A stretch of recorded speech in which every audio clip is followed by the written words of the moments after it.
How to create a messenger account with our Facebook on mobile. It's pretty simple. At the bottom you will see create a new account, tap on it and then tap on get started.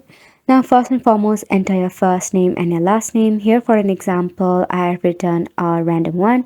Here I'll be writing Kiba Baker and then tap on next.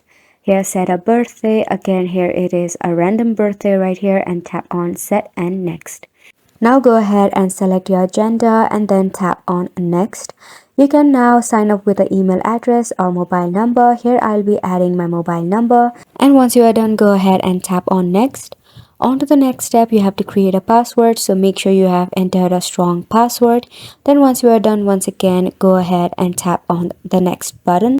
Then go ahead and enter the confirmation code that will be provided to you in your designated phone number or your email address.